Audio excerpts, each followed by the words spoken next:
நமச்சிவாய வாழ்க. நாதந்தாள் வாழ்க. இமைப்பொழுதும் என் நெஞ்சில் நீங்காதான் தாழ்வாழ்க. வாழ்க வளமுடன். அனைவருக்கும் இனிய வணக்கங்கள். வேத ஜோதிடத்தில் முக்கியமான மற்றும் மங்களகரமான கிரகமாக கருதப்படுபவர் சுக்கிர பகவான். அன்பு, அழகு, செல்வம், ஆடம்பரம் மற்றும் வாழ்க்கை வசதிகளை தீர்மானிக்கும் கிரகமாக விளங்குகிறார் சுக்கிர பகவான். சுக்கிர பகவான் பொதுவாக சுமார் 25 நாட்களுக்கு ஒரு முறை தனது ராசியை மாற்றுவார். அந்த வகையில் வரும் மார்ச் மாதம் 26ஆம் தேதி வியாழக்கிழமை அன்று அதிகாலை 5:30 மணிக்கு மீனராசியில் இருந்து வெளியேறி மேசராசிக்கு பயிற்சியாக உள்ளார். சுக்கிர பகவான் மேசராசியில் ஏப்ரல் மாதம் 19ஆம் தேதி பிற்பகல் 3:51 வரை பயணம் செய்வார். இந்த சுக்கிர பயிற்சியானது மிகவும் சிறப்பு வாய்ந்தது. ஏனெனில் இது விசுவாசு ஆண்டின் இறுதி சுக்கிர பயிற்சி ஆகும். அதே போல இது பாலபவம் வருடத்தின் வரக்கூடிய முதல் சுக்கிர பயிற்சி ஆகும். இந்த சுக்கிர பெயர்ச்சி உங்கள் வாழ்வில் பல மாற்றங்களை தரப்போகிறது.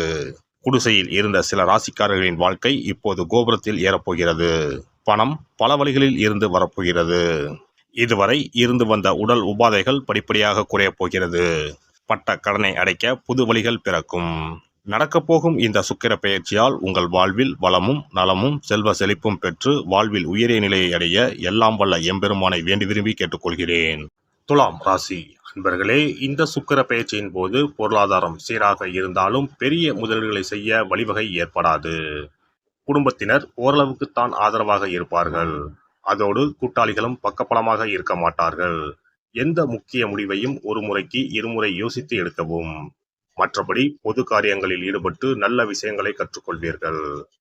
அனுபவஸ்தர்களின் அறிவுரைகளை கேட்டு அதற்கேற்றபடி தேவையான மாறுதல்களை செய்வீர்கள். அதனால் அனாவசியமான எண்ணங்களையும் சிந்தனைகளையும் மனதில் இருந்து அகற்றவும். பழைய தாக்கங்களை மறக்க முயற்சி செய்யுங்கள். மனோபலத்தை அதிகரிக்க அமைதியாகவும் டென்ஷன் இல்லாமலும் இறைவனின் திருநாமங்களை ஜபித்து வாருங்கள். சிலருக்கு புதிய வாகனம் வாங்கும் யோகம் உண்டாகும். குலதெய்வ பிரார்த்தனைகளை நிறைவேற்றுவீர்கள். இந்த காலகட்டத்தில் முன்கூட்டியே யோசித்து உங்கள் செயல்களை சிறப்பாக முடித்து விடுவீர்கள். உங்கள் மனதில் உள்ளதை சுருக்கமாக சொல்லி சரியாக விளக்கும் ஆற்றல் உண்டாகும். கிணற்று தவளையாக இருந்தவர்கள் வெளியூர் வெளிநாட்டு பயணம் மேற்கொள்வீர்கள்.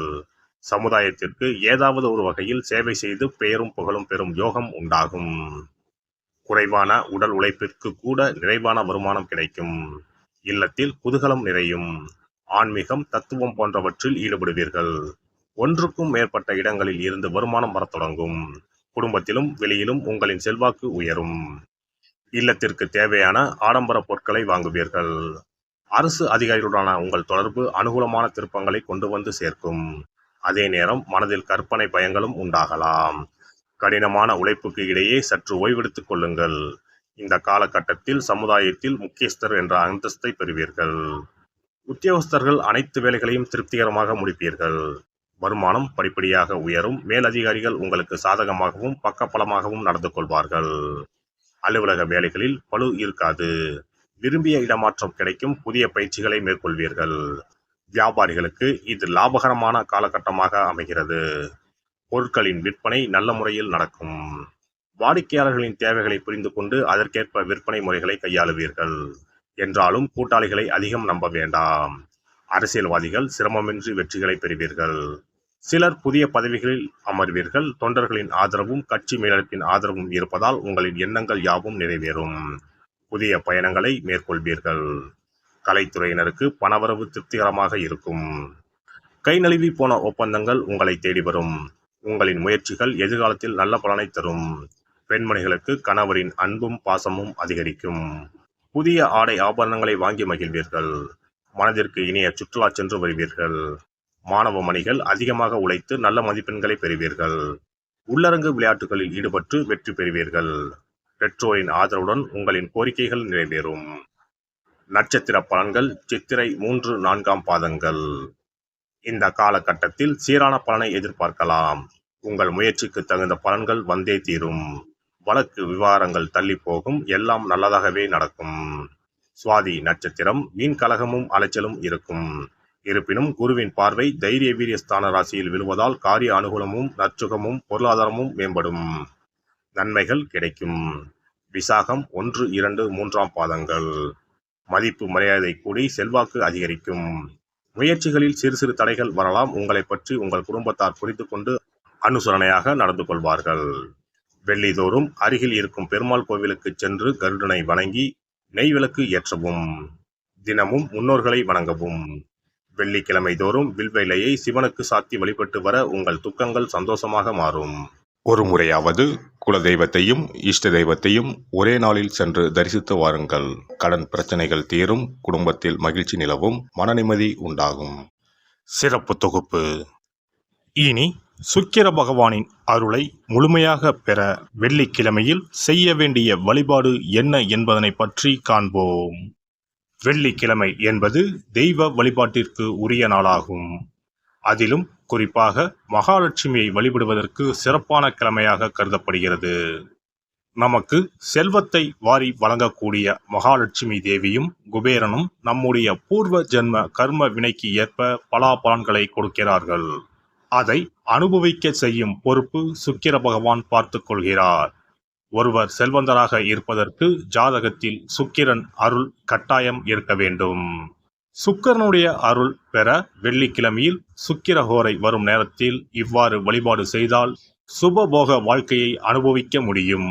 ஒருவருடைய ஜாதகத்தில் சுக்கிரன் நீச்சம் பெற்றால் உடல் ரீதியான ஆரோக்கிய ரீதியான பாதிப்புகள் ஏற்படும். சொத்து சுகங்கள் எவ்வளவு இருந்தாலும் அதை முழுமையாக அனுபவிக்க முடியாமல் செய்துவிடும். பெரிய பெரிய பணக்காரர்களை எடுத்துக்கொண்டால் அவர்களிடம் எவ்வளவு காசு கொட்டி கிடந்தாலும் சுக்கிர தசை இல்லை என்றால் அவ்வளவு பணமும் வீண் விரயமாகத்தான் போகும். குறிப்பாக மருத்துவ செலவுகள் செய்தே சொத்துக்கள் அழியும் நிலை வரும். இதற்கு சுக்கிர பகவானுடைய வழிபாடு நல்ல ஒரு பலனை கொடுக்கும். சுக்கிர பகவானுக்கு வெள்ளிக்கிழமை என்பது உரிய தினமாகும். சுக்கிரன் அருள் பெற வீட்டில் வெள்ளி பொருட்களை பயன்படுத்துவது நலமாகும். வெள்ளியில் சுக்கிரன் வசிப்பதாக ஐதீகம் உள்ளது. வெள்ளி பொருட்கள் கொண்டு பூஜை செய்தால் சகல சௌபாக்கியங்களும் உண்டாகும். சுக்கிர வழிபாடு செய்ய நினைப்பவர்கள் காலை 6 மணி முதல் 7 மணி வரையிலான காலம் சுக்கிரஹோரை ஆகும். அதனை தவறவிட்டால் மதியம் 1 மணி முதல் 2 மணி வரை சுக்கிரஹோரை நிகழ்கின்றது. அதையும் தவறவிட்டால் இரவு 8 மணி முதல் 9 மணி வரையிலான சுக்கிரஹோரை நேரத்தில் வழிபாடுகள் செய்து பயன்பெறலாம். இவற்றில் காலை 6 மணி முதல் 7 மணி வரையிலான முதல் சுக்கிரஹோரையில் சுக்கிர வழிபாடு செய்வது சிறப்பான பலன்களை கொடுக்கும்.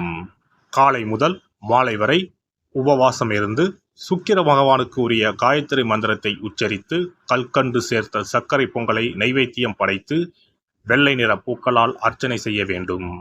சுக்கிர தசை நடப்பவர்களும் சுக்கிரன் நீச்சம் பெற்ற ஜாதகக்காரர்களும் இந்த வழிபாடு செய்வது சிறப்பான பலன்களை கொடுக்கும். சுக்கிர தசை நடக்கும் பொழுது சுக்கிர வழிபாடு செய்து வர வருமானத்தை சுகமான வாழ்க்கை வாழ்வதற்கு உரிய வகையில் பயணிக்க செய்யும். வீடு நிலம் வாங்குவது, ஆடம்பர பொருட்கள் சொத்துக்கள் போன்றவற்றை வாங்க வைக்கும்.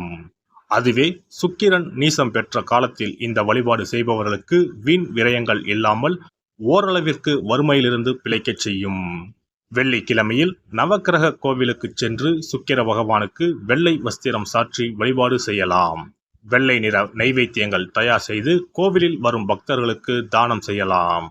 இவ்வாறு செய்து வர சுக்கிரனின் முழு அருளும் கிடைக்கப் பெற்று வாழ்வில் உயரிய நிலையை அடைவீர்கள்.